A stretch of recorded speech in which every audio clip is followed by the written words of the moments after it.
Mais justement, le temps des fêtes, on fait quoi? Quand on est reçu, hein, c'est quoi l'étiquette proposée? On en parle avec Nathalie Bureau, que vous connaissez bien parce que vous la voyez sur nos ondes dans l'art de l'organisation. Bonsoir. Bonsoir, Émilie. Donc, je ne savais pas que tu te spécialisais aussi dans l'art de l'étiquette. Toutes ces petites choses à faire quand on est reçu chez des invités. C'est clair que peut-être d'un point de vue, si on est très intime avec les personnes dans la famille et tout ça, ça s'applique peut-être moins, parce que j'imagine qu'on a déjà des règles non dites entre dans la famille. Mais par exemple, si on a un nouveau conjoint ou si on va chez le boss, bien là, ça vaut peut-être la peine de suivre ces règles-là. D'abord, écoute, Émilie, ça commence par une invitation qu'on reçoit. Il faut répondre à l'invitation. Soyez respectueux envers les gens. Faites-le dans un délai maximum de 5 jours. Les gens ont besoin de planifier la nourriture, les repas. Il y a des gens, ils étirent ça. Ils vont voir si c'est oui, c'est oui, si c'est non, c'est non. Faites pas languir l'autre personne. Donc, dans un délai de 5 jours, idéalement, on répond aux gens. Et on ne demande pas qu'est-ce qu'on va manger? Non. J'ai déjà entendu ça. Ça va dépendre de ce qu'on mange. Qu'est-ce qu'on mange? Ah, ben j'irai pas, j'aime pas ça. À moins qu'on ait des gens dans notre entourage, dans notre famille, par exemple, qui ont des restrictions alimentaires, des allergies. Oui, mais c'est pas ça qui va influencer notre décision d'aller ou pas. Il y a des gens qui font l'erreur d'arriver les mains vides. Jamais. On n'arrive jamais les mains vides.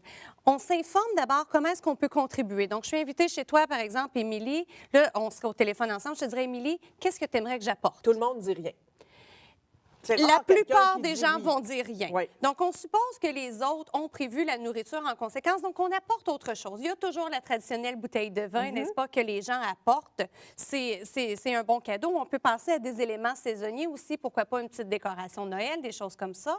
Il faut toujours garder en tête qu'il ne faut pas que ce qu'on apporte, ce soit une tâche supplémentaire pour la personne. Par exemple, je t'apporterais des fleurs, mais je ne te fournis pas le vase avec. Ça fait que là, tu es dans la cohue des invités qui arrivent et tu es obligé de te sortir un vase, mettre de l'eau dedans, mettre les fleurs dedans, déballer tout ça. Ça ne fonctionne pas. Donc, on apporte vraiment quelque chose que c'est... Mais je veux revenir à ta bouteille de vin. Est-ce qu'on la boit ou non? Bon, ça, c'est l'autre question. Oui. On arrive à l'heure du repas, puis là, je te dirais, « Hey, Émilie, pourquoi tu rouvres pas ma bonne bouteille de vin que je t'ai amenée? » En principe, l'autre a prévu un accord mets et vin ensemble. Qu'est-ce qui dit que ma bouteille de vin à moi va bien s'accorder avec le repas que tu as prévu? Donc, ça se fait pas dire ça. Si l'autre dit, « Bien, regarde, on va ouvrir ton vin, parfait. » Mais nous, on dit pas, « Prends ma bouteille de vin. » Moi, j'ai vu souvent des gens qui repartaient avec leur bouteille de vin. Ils apportent leur bouteille de vin. Sérieux? Ça, je l'ai jamais vu, celle-là. Et ils repartent avec. Oh, wow, OK. C'est en fait le cadeau. Bien, le cadeau qu'on donne à nos autres, c'est pour tout le désagrément qu'ils ont de dire, OK, je fais le ménage, je cuisine et tout ça.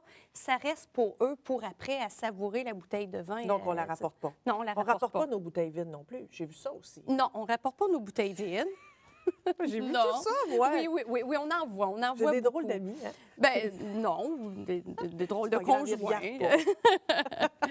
Et là, il y a des gens qui vont faire de ces réunions de famille-là le moment parfait pour le pitch de vente de leur compagnie. Oui, donc justement. Là, je suis invitée chez toi, puis là, je profite de tous tes amis, écoute, pour pitcher ma business et tout ça. Écoute, on le fait subtilement. On n'est pas là pour aller vendre nos produits, nos services ce soir-là. Donc, on fait ça subtilement. Si quelqu'un me demande qu'est-ce que tu fais dans la vie, oui, je vais aller mentionner que je travaille pour telle entreprise et tout ça, mais là, je n'irai pas là, dire « Hey, moi, je fais ça, tu veux-tu que je t'en amène? » Puis... Moi, j'ai une question pour toi. Admettons que je vendais des crèmes pour femmes. Oui. Et que je me suis dit que comme cadeau d'hôtel, j'allais amener ces crèmes-là. Oui. C'est correct? Oui, ça, c'est correct. Okay. Donc, c'est correct, à condition promotionne quand même. Oui, à condition que tu ne reviennes pas à chaque semaine après, puis tu as essayé mes crèmes, parce que là, ça met une pression, parce que peut-être que la personne, elle n'en a rien à cirer de ces crèmes-là, mais comme peut-être que ça va bien faire son affaire aussi. Parfait.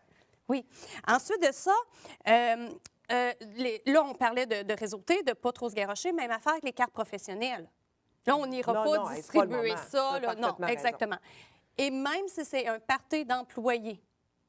Pas de cartes. Pas non plus les cartes professionnelles. Merci beaucoup, Nathalie. Je te souhaite un joyeux temps des fêtes. C'était trop court, mais oui, tu reviendras en janvier. On n'oublie pas le mot de remerciement à la fin. Ah, j'espère. Ben oui, on leur dit merci, c'est vrai. Est-ce qu'on fait la vaisselle? Non. Non? À moins... On peut l'offrir, mais ça, c'est l'autre affaire. On offre, mais on ne s'impose pas. OK, parfait. Bon, de toute façon, on ne voulait pas faire la vaisselle. On est invités, c'est pour ça qu'on y va.